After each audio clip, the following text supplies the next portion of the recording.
Salut les saints, j'espère que vous allez bien. On va continuer avec notre cinétique chimique en parlant cette fois-ci du principe de Le Chatelier sur la perturbation des systèmes chimiques à l'équilibre. Voilà, en fin de journée, un petit Vitalo bien frais, hein, ça fait pas de mal.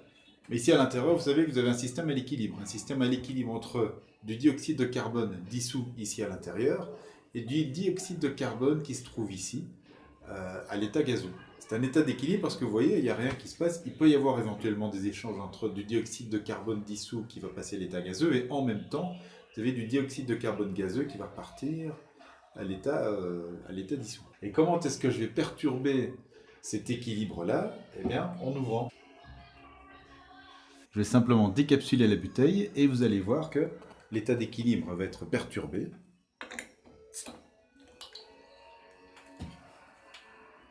Vous voyez, ça commence à pétiller.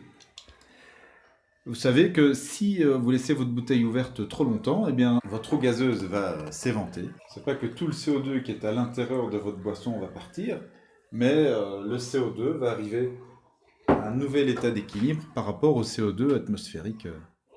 Je vais vous expliquer ça tout de suite avec quelques équations chimiques. Youhou! On a deux équilibres. Premièrement, le cas où vous avez la bouteille fermée. Dans le cas où vous avez la bouteille fermée, vous avez un équilibre où le CO2 dissous est en équilibre avec le CO2 gazeux et qui se retrouve dans le fût de la bouteille. Un petit schéma, regardez, vous avez la bouteille qui est là, comme ça. La capsule, le système est bien fermé. Et donc, cet équilibre-là se fait vraiment à l'interface ici entre l'endroit où se trouve le CO2 gazeux et ici l'endroit où se trouve le CO2 dissous. Ici à l'intérieur, vous savez qu'on a une pression, on va appeler ça la pression 1, qui va imposer l'équilibre entre le CO2 dissous et le CO2 gazeux ici. Ensuite, deuxième situation, on va ouvrir la bouteille sera ouverte. Vous avez de nouveau un équilibre entre le CO2 aqueux et le CO2 gazeux. La bouteille ouverte ici, de nouveau à l'interface. Mais ici, vous avez bien vu qu'il y avait un dégazage pendant un certain moment. Et bien ici, la pression 2, ici à l'extérieur, cette pression 2, eh bien, on peut déterminer que, vu que ça sera la pression atmosphérique, la pression 1 est supérieure à la pression 2. Alors je vous rappelle un peu la loi de Guilbert-Wag. On essayait de déterminer un KC, un coefficient d'équilibre de réaction. Eh bien, dans ce cas-ci, le KC a la même expression.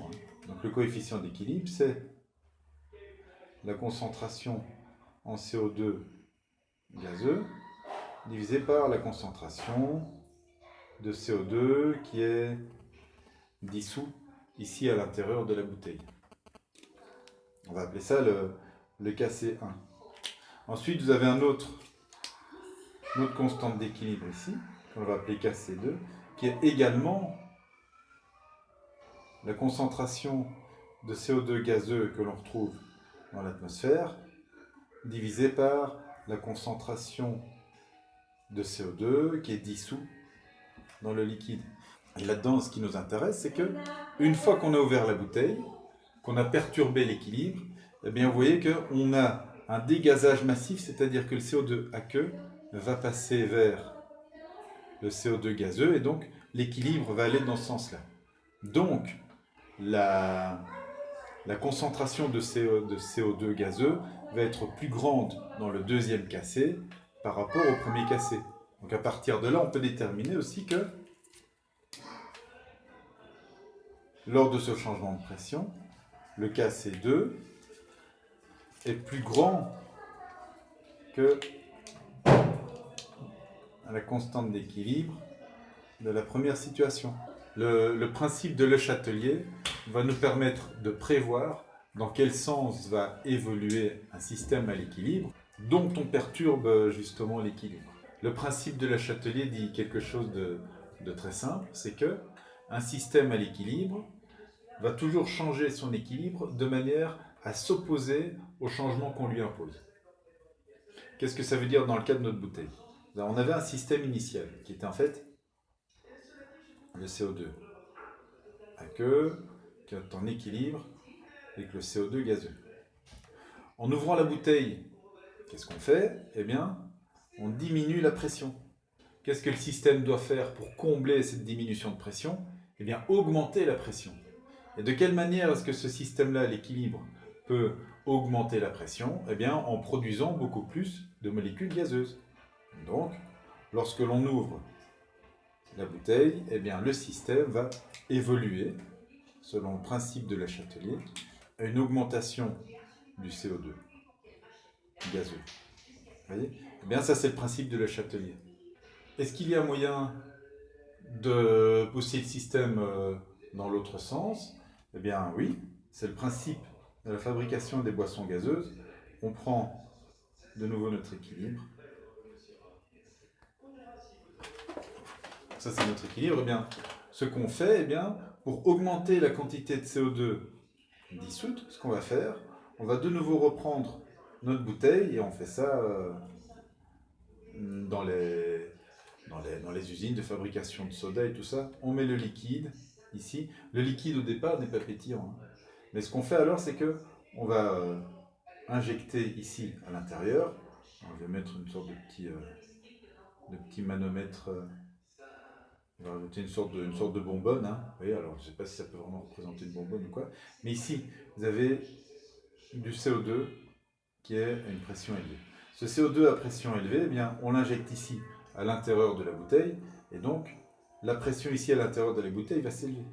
Qu'est-ce que ça veut dire dans le système à l'équilibre ici? Ça veut donc dire qu'on augmente la pression, on effectue donc une pression sur la partie gazeuse. Et comment est-ce que le système va réagir selon le principe de Le Chatelier? Eh bien, si on augmente la pression, le seul moyen pour le système de faire diminuer la pression, c'est de dissoudre du CO2.